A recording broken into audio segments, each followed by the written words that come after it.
my queen, my queen. Oh, she, oh, she.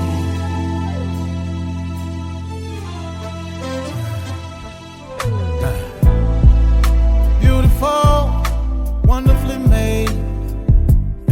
She's heaven's angel, so strong, even in struggle, yeah. When life comes like a storm from every angle, she rises above it all, the backbone of every home. Nothing compares to all she do. The true meaning of every family. She's the glue. Yeah. Where would we be without you? You brought us Martin, Malcolm, and Obama. Yeah. And Jesus too. Oh, she's sophisticated, strong, simply amazing, humble, honest, and helpful, educated, ebony, eccentric, empowering. She's a queen, she's a queen. You better treat her like a queen. Oh, oh, oh.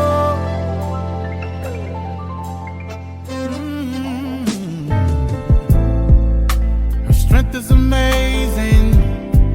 Life inside, 9 months she's carrying back to work, 'cause the family she's carrying. Society don't give her just due, but she prevails and stands tall, a champion, a true woman. But nothing compares to all she do. Yeah, the true meaning of every family. She's the glue. Yeah, oh. Where would we be without you? Yeah, you brought us Martin, Malcolm, and Obama, and Jesus too. Oh, she is sophisticated, strong, yeah, simply amazing, humble, honest, and helpful. Not only that you are educated, ebony, eccentric, empowering. You're mine, she's a queen. You're mine, you're my.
Hello and welcome to Let's Talk with Bishop R.C. Blakes.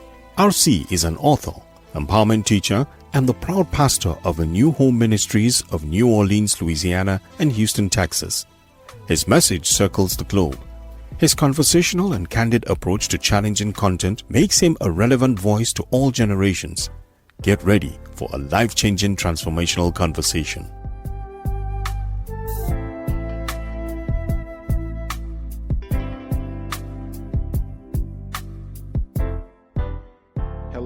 Hello. This is R.C. Blakes again, and I'm always thrilled to be able to share with you whenever I get the chance. I'm always honored that that you show up and you tune in for, whatever Lisa and I are talking about.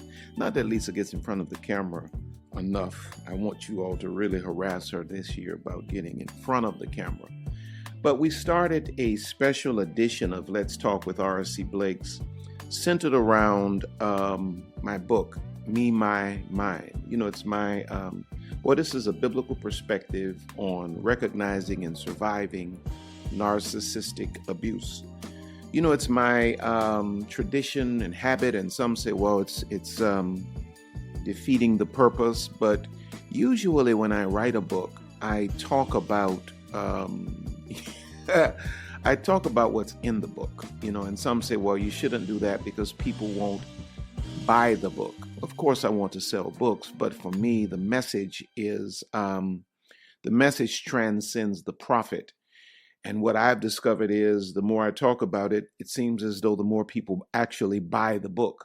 So I'm continuing with my own tradition, my own habit of talking about what's in my book. And today we're looking at just an overview of chapter 3 of Me, My, Mine. We've already looked at chapters 1 and 2. Chapter 1, what is a narcissist? And chapter 2, the breeding of a narcissist. Where do narcissists come from?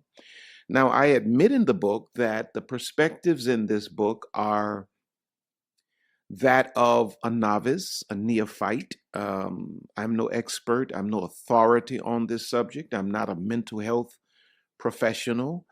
I'm a preacher. I'm a man, and I'm a student of life. And as I learn, I try my best to teach or to share what I've learned. And so that is the pure and sincere, innocent approach that I take with this book, always respecting the fact that my perspectives are not that of an expert or a professional, but they are sincere. And as I studied this subject some years ago, I just found it, unbelievable how intricately tied the narcissistic, what I call the narcissistic spirit, is to the Bible and to biblical characters. Usually in those of us that are in the Christian faith, we almost deify our biblical heroes to the point that we forget that they were normal human beings with all of the flaws, the idiosyncrasies, and the issues that you and I possess. When we read of the biblical characters, we almost want to view them as perfect, and they were everything but. And the Bible is not, it's no nebulous fact that they were not perfect. It's very clear that these were imperfect human beings. And so what I've discovered is that we see the narcissistic spirit running throughout the lives, the behavior, the mindsets, the character of many of our biblical heroes. Now, in chapter 3 here today, we're talking about the 3 types. Is that good right there? Okay. There we go. The 3 types of narcissists. Because when you get into this study, you'll find that it is a study that comes along with a myriad of opinions, opinions, even between professionals. They tend to differ.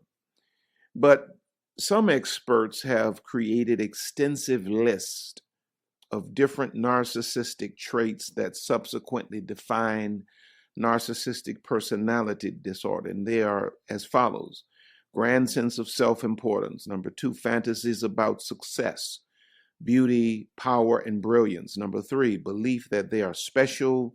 And these are persons that believe that they should only associate with other special people. Number four, the need for excessive admiration. Number five, entitlement. Number six, exploitative behavior. Number seven, lack of empathy.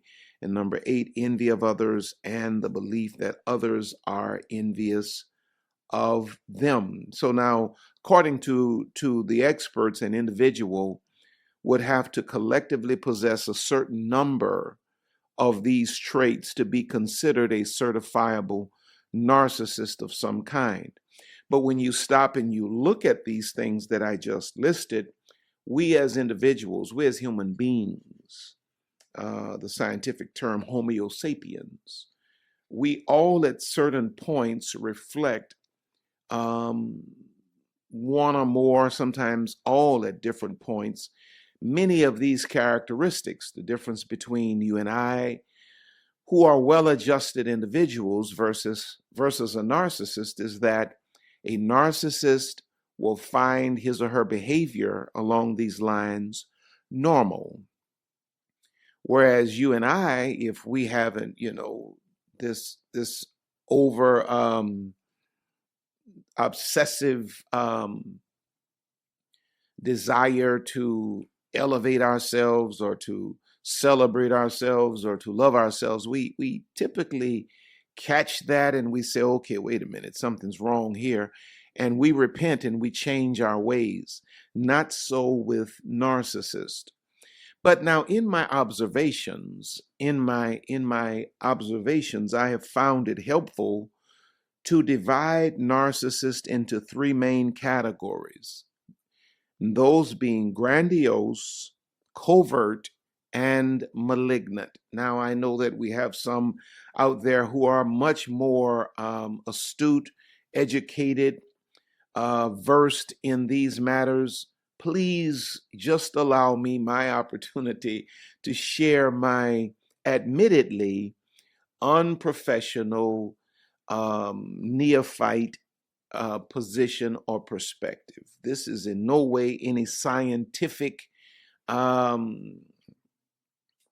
perspective that I am sharing.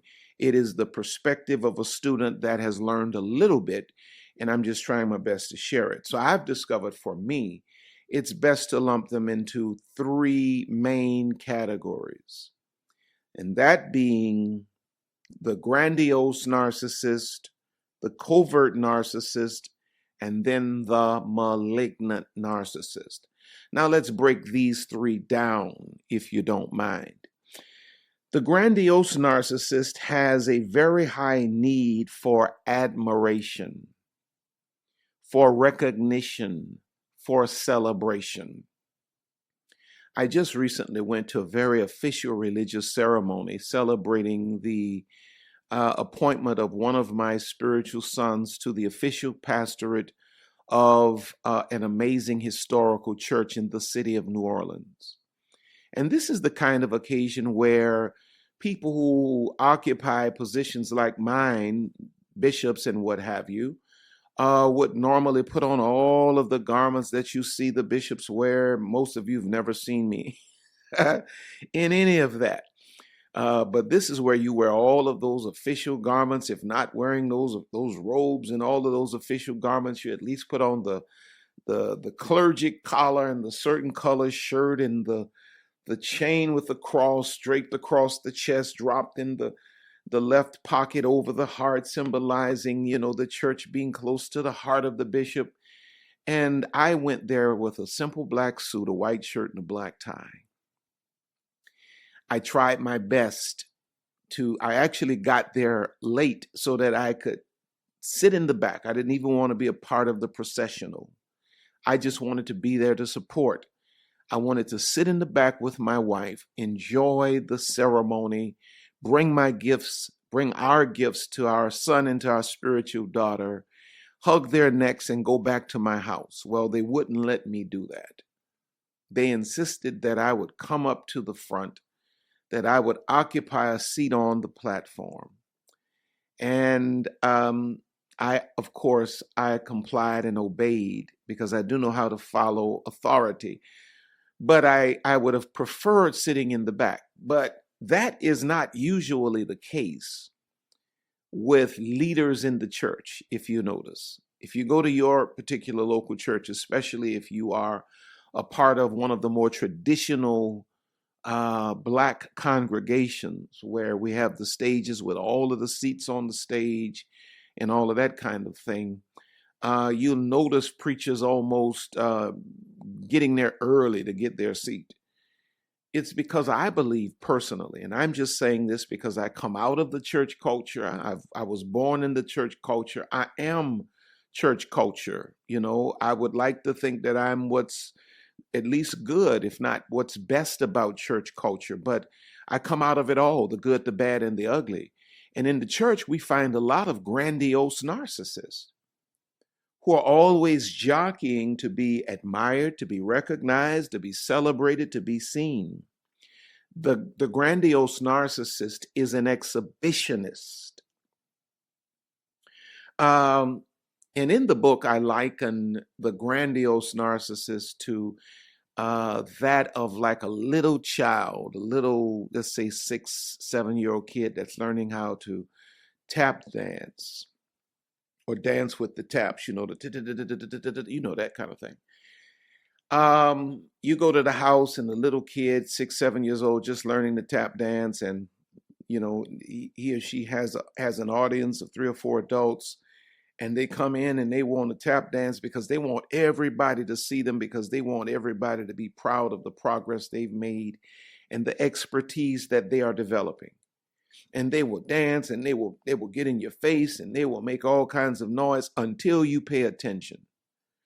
Well, that's the nature of children, correct? Children want adults, especially the adults they respect and feel safe with, to recognize what they're doing and to acknowledge it. Well, that same childlike spirit translates to the grandiose narcissist who does all sorts of things to be seen, to be recognized, and they'll go to lengths where they should be embarrassed, but they're not embarrassed. They're that addicted to being recognized, being center stage, being admired. Sometimes they're being laughed at and they view it as being admired.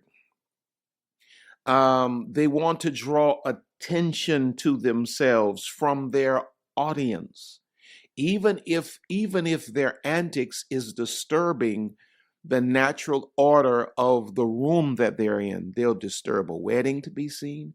They'll disturb a staff meeting to be seen.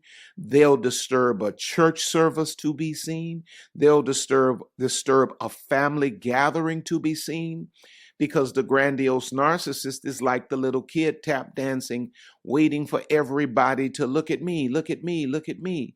I remember an occasion when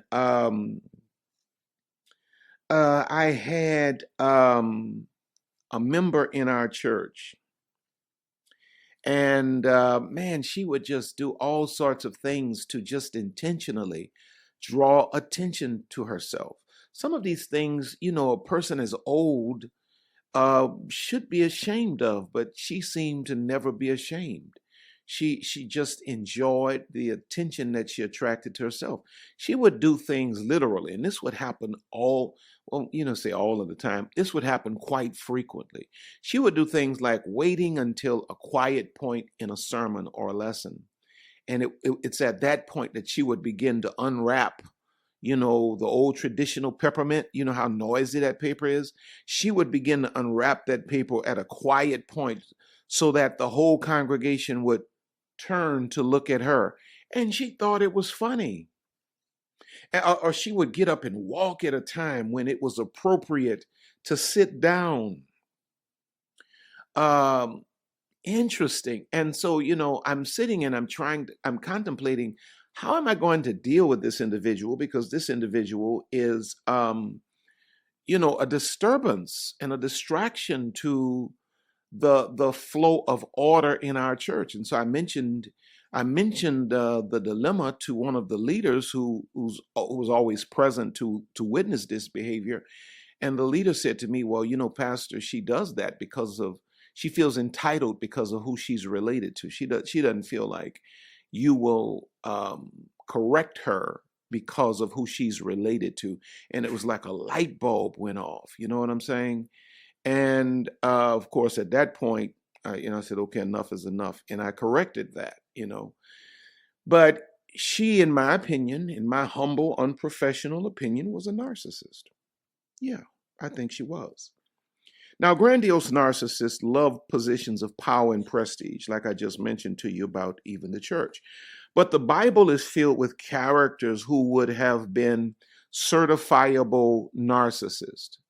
I believe this is why most of our politicians can't get anything done, especially in the United States of America. It's because I think positions of power like politics, especially on every level, actually, from city to state to federal, these positions are usually sought out by narcissists who only have an agenda to attain power to serve self. And so we keep sending these people there and nothing really gets better. Have you noticed that? Nothing really gets better. It's because they only want the position for the attention it brings, for the power it gives them to exercise self-grandizement. But again, the Bible is filled with characters who would have been certifiable narcissists. I believe that certain biblical character really falls under the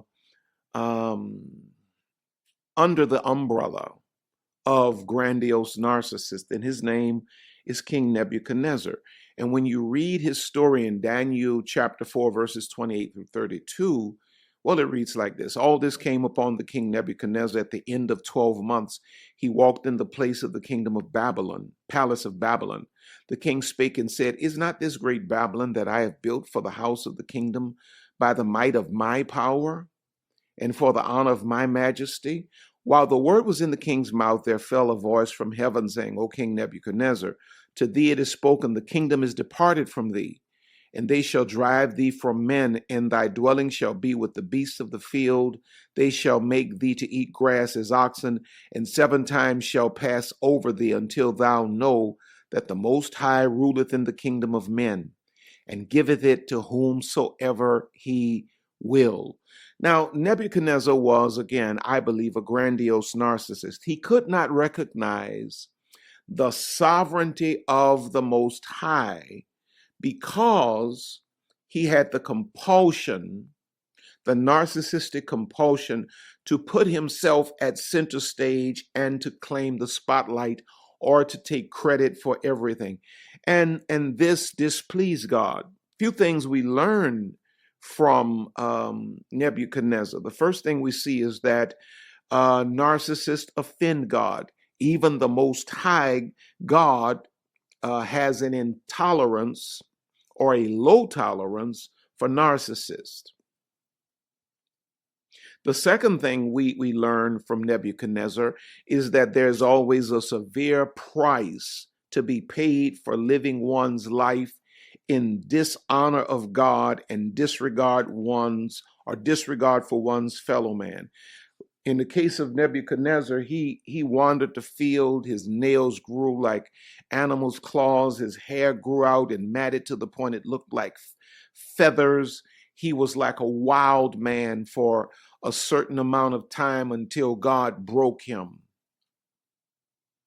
Because narcissists will eventually have to answer for their actions. Questions always asked, well, what about the narcissist that is doing this to me? I just read a letter, from a dear heart who has, according to her, and if what she's describing in her correspondences with me probably is so, she has a narcissist for a father. And she's like, well, how does he get to go on with his life, and he leaves me in dealing with all of this damage? And I'm like, well, you can't really do anything about him, but you can do everything about your own life. You have to understand this: narcissists will eventually have to answer for their actions, either in this life or in the world to come, in eternity. If you look in Proverbs 16, 18, and 19, it says, pride goes before destruction and an haughty spirit before a fall.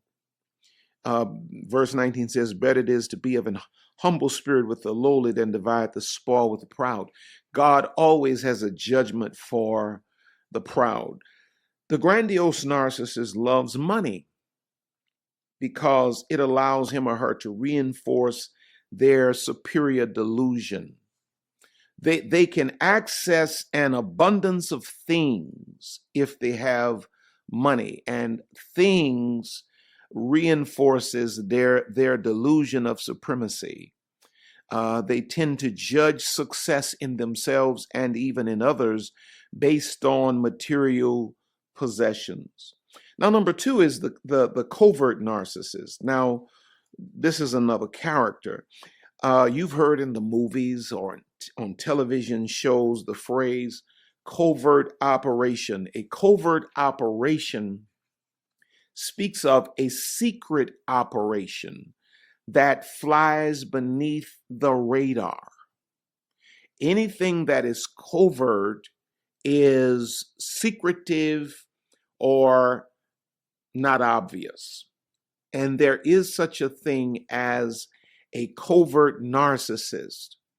This is one you would not expect. This is a narcissist that slips into your sphere, and it's like, you don't realize that this is a narcissist because their antics are covert. Now, let me read. A licensed therapist named John Smith states covert narcissists appear to be very nice and helpful. They may even come off as shy and withdrawn. Smith continues, shyness is their honey trap. They appear to be the people that want to help others and are too shy to mingle. The person with low self-esteem is usually drawn into their trap. They don't possess an over-the-top, grandiose, outspoken opinion about how great they are, like the exhibitionists, but beneath the surface, in the back of their mind, they feel superior. They are covert.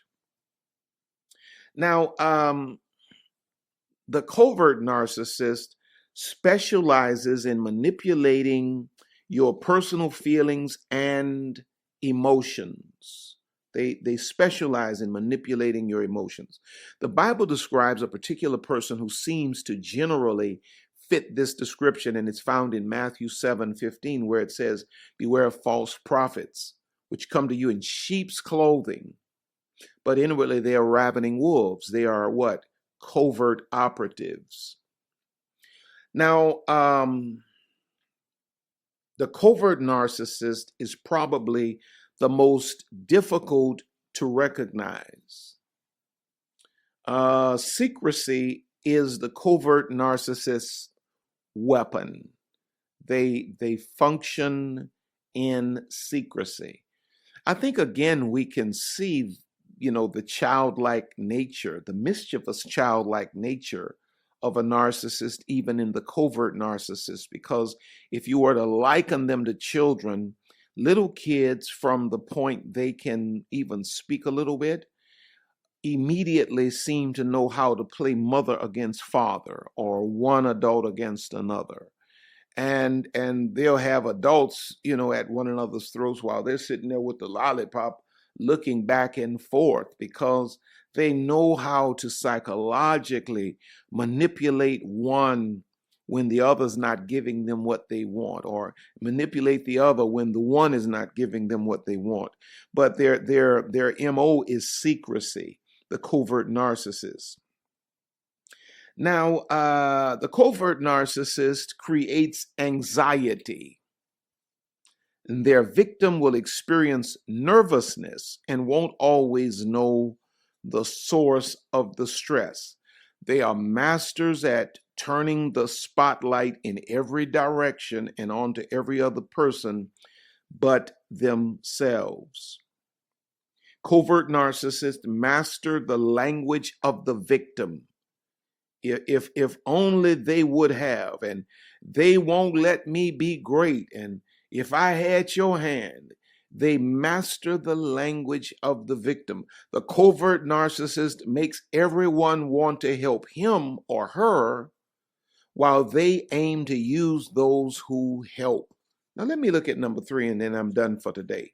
Just giving you an overview. The malignant narcissist. The malignant narcissist is otherwise known as a toxic narcissist. This individual seeks to dominate others. Not that the others are not toxic, but the behavior of this particular narcissist is clearly toxic because they seek to dominate. They are very aggressive and frequently violent. Some of the characteristics of the malignant narcissist are they're quick to become aggressive and even violent. Number 2, they dehumanize their victims. Number 3, they destroy families and organizations with no thought about it. Number 4, they're generally antisocial. Number 5, they are sadistic. Number 6, they are paranoid, just to name a few. Of course, you get the point. So these are what? Dangerous people. The malignant narcissist is believed to be, and I agree, the most dangerous. The most famous malignant narcissist in the Bible, other than Lucifer, is Jezebel. If you look in 1 Kings 18:4, it says, "For it was so when Jezebel cut off the prophets of the Lord that Obadiah took 100 prophets and hid them by 50 in a cave and fed them with bread and water."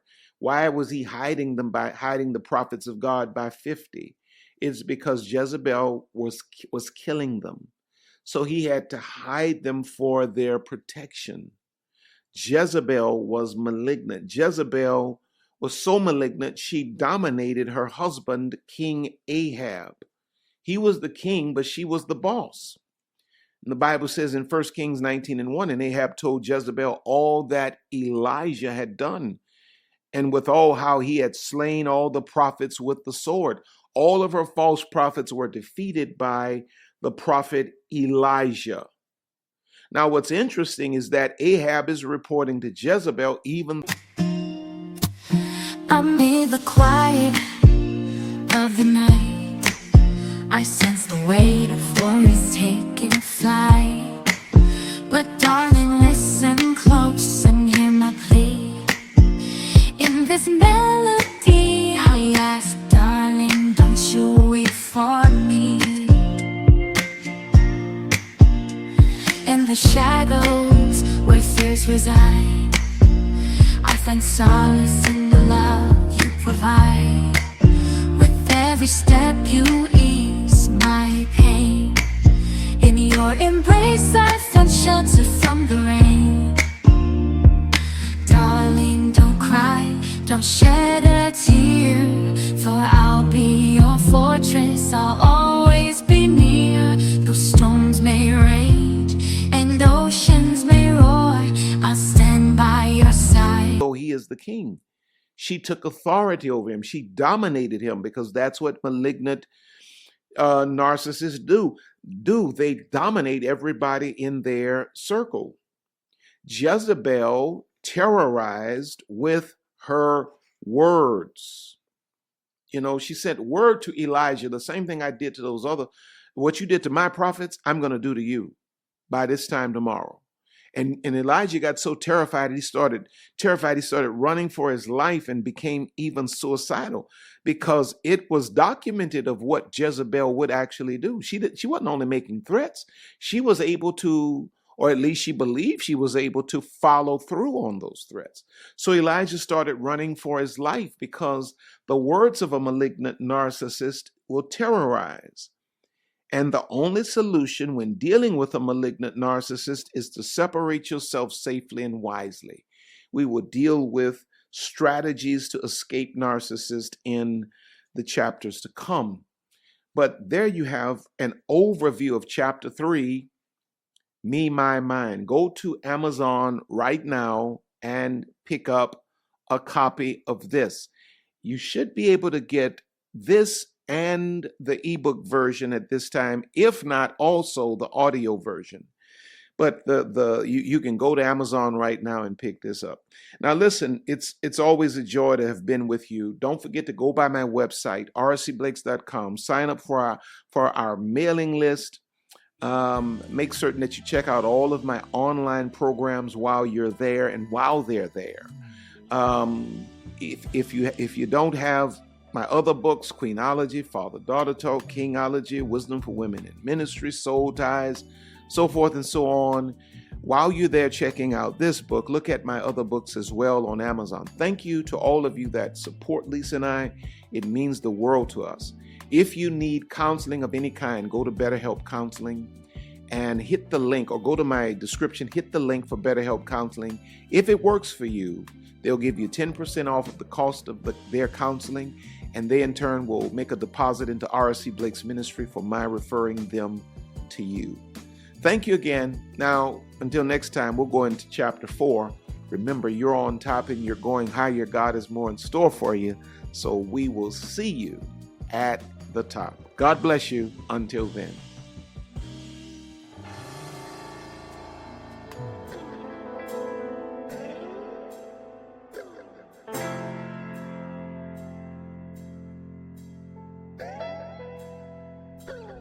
We here at RC Blake's Ministries want to thank you for spending this time with us today. RC and Lisa are always honored to have you with us. Don't forget to reach out to us by visiting our website at www.rcblakes.com. While you're there, you may join our mailing list and receive a free download of The Laws of Manifesting Your Vision by RC Blakes. Also look at all of the online programs by RC. You may find all books written by RC and Lisa. Once again, all of us here at RC Blake's Ministries want to thank you from the bottom of our hearts. And as we always say, see you at the top.